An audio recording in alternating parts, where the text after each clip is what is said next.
এখন অনেক সকাল, ফজর ওয়াক্ত। ফজরের নামাজ মাত্রই শেষ করলাম। আমি ঘুঘু পাখির বা কোনো একটা পাখির কিচিরমিচির, অনেকগুলো পাখির কিচিরমিচির শব্দ শুনতে পাচ্ছি। তাই ভাবলাম যে ভিডিওটা করি। আবার গাড়ির শব্দও আছে। কান পেতে শুনলে পাখির শব্দ শোনা যাবে।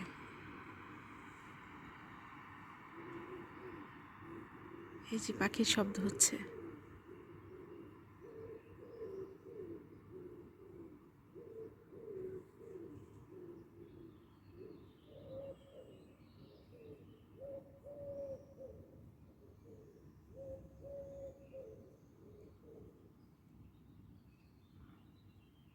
কত পাখির কলকাকলির শব্দ পাচ্ছি শুনতে। আমার বাসার কাছেই একদম সামনেই পার্ক, আর পার্কে প্রচুর পাখিরা আছে।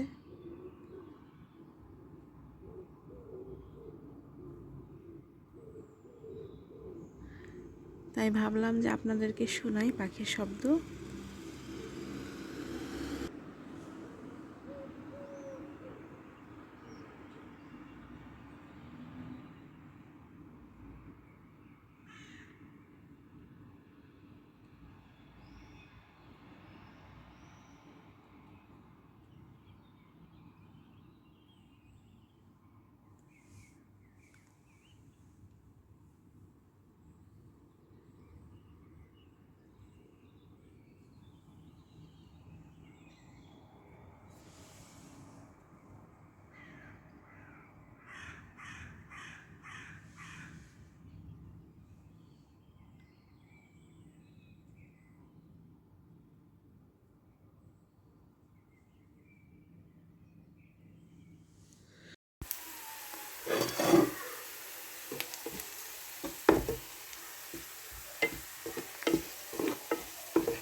হোটেল স্টাইলে বুটের ডাল রান্না করেছি।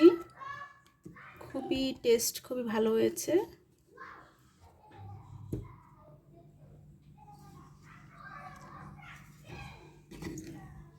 একদম ঠিক, ঘন, খুব সুন্দর টেক্সচার হয়েছে। রুটি দিয়ে, পরোটা দিয়ে বেশি ভালো লাগে বুটের ডাল। ফ্যানটা ছেড়ে দিই। গরমের আরাম হচ্ছে এই ফ্যান আর হচ্ছে এয়ার কুলার। ফ্যান ছাড়া একেবারেই চলা যায় না। বাইরে তো এত তাপদাহ গরম, জানালার গ্লাসটা একদম গরম হয়ে যায়। ভাবলাম যে একটা ভিডিও করব, আর ভিডিও করার জন্য জানালার আলোটা খুব প্রয়োজন, কারণ প্রকৃতির আল্লাহ প্রদত্ত দেয়া আলো, সেই আলোর সাথে আমরা যতই লাইটিং ইউজ করি না কেন সেটার সাথে কোনোভাবেই তুলনা করা যায় না। প্রকৃতির আলো এত সুন্দর। এখানে এক প্যাকেট বাদাম ছিল, চীনা বাদাম, খেতে খেতে প্রায় সব শেষ, এখন অল্প কিছু আছে। তা ভাবলাম যে শেষ হয়ে যাওয়ার আগে একটা ভিডিও করি, কারণ চীনা বাদামের যে অনেক গুণ আছে। চীনা বাদাম খেতেও খুব মজা। চুলার আঁচটা কমিয়ে দিয়ে তারপরে হচ্ছে হালকা আঁচে জাস্ট নাড়াচাড়া দিয়ে দিয়ে ভাজতে হয়, যেন আবরণটা কোনোভাবে যেন পুড়ে না যায়। এই খয়েরি আবরণটা যদি পুড়ে যায় তাহলে এটা একটু ডিফারেন্ট টেস্ট হয়, আর এটা শরীরের জন্য অত ভালো না, স্বাস্থ্যকর না। তো চীনা বাদামের গুণাগুণ নিয়ে কিছু কথা বলি, এবং চীনা বাদাম কারা খেতে পারবে এবং কারা খেতে পারবে না সেটা নিয়েও কিছু বলি। চীনা বাদাম একেবারে পুষ্টিগুণে সমৃদ্ধ। আমি জানালাটার পর্দাটা সরিয়ে রেখেছি আলোর জন্য। ভিডিও করা হয়ে গেলে আমি পর্দা চাপিয়ে দিব। চীনা বাদামটা আমি হালকা আঁচে অনেকক্ষণ সময় নিয়ে ধৈর্য সহকারে ভেজে নিয়েছি। আর এই চীনা বাদাম খেতে আমার কাছে তো ভালো লাগে। বাংলাদেশে যেমন চীনা বাদাম মাঠের আশেপাশে, হাটে, মাঠে, ঘাটে সব জায়গাতে পাওয়া যায়, তো এখানে ওরকমভাবে তো নাই, পাওয়ার কোনো সম্ভাবনাই নাই। তবে এরকম প্যাকেট পাওয়া যায়, ভাজা চীনা বাদামও পাওয়া যায়, আবার কাঁচাটাও পাওয়া যায়। কাঁচাটা এনে ভেজে তারপর খেতে হয়। চীনাবাদাম পুষ্টিগুণে সমৃদ্ধ। এতে প্রোটিন, স্বাস্থ্যকর চর্বি, fibre, vitamin E, vitamin B, magnesium, phosphorus ও বিভিন্ন অ্যান্টিঅক্সিডেন্ট থাকে। চীনাবাদামে যে পাতলা খয়েরি আবরণ থাকে সেটা অ্যান্টিঅক্সিডেন্ট এবং উদ্ভিজ্জ যৌগ থাকে, যেমন পলিফেনল। বেশি অ্যান্টিঅক্সিডেন্ট পাওয়া যায় যা কোষকে ক্ষতিকর হাত থেকে রক্ষা করতে সাহায্য করে। ফাইবার কিছুটা বেশি পাওয়া যায়, ফলে হজমে সাহায্য করে। রক্তে শর্করার ওঠানামা কিছুটা ধীর করতে সাহায্য করতে পারে। হৃদরোগের জন্য অনেক বেশি উপকারী, হার্ট ভালো রাখে।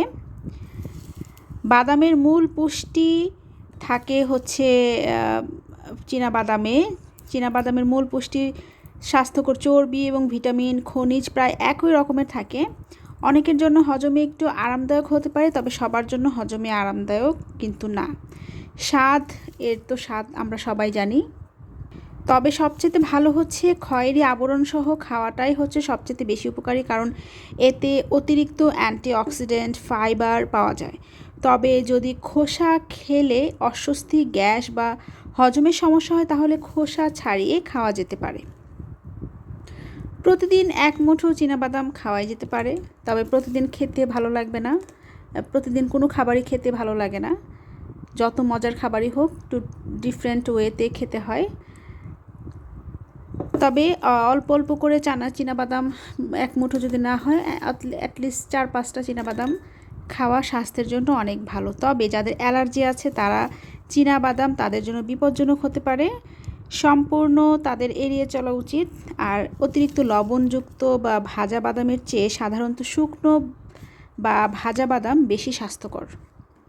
তবে যাদের অন্যান্য রোগ আছে, যেমন কিডনি সমস্যা আছে বা ডক্টরের পরামর্শ মতোই তাদের খাবার খেতে হয়, তারা এই ডক্টরকে জিজ্ঞেস করেই তারপর হচ্ছে চীনাবাদাম খাবেন। আমার ভিডিও দেখেই খেতে হবে ব্যাপারটা এমন কিন্তু অবশ্যই নয়।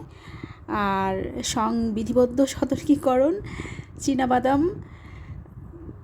যদি কোনো রোগী থাকেন সেক্ষেত্রে তারা অবশ্যই ডক্টরের শরণাপন্ন হবেন এবং ডক্টরকে জিজ্ঞেস করবেন যে চীনাবাদাম খাওয়া যাবে নাকি যাবে না।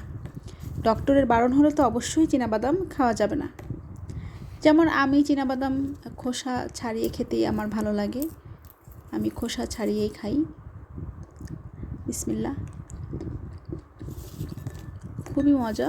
তবে এটা খেতে খেতে সবই খেয়ে ফেলছি, এখন এগুলো আমি ভেজে একটা কৌটায় করে রেখে দিব।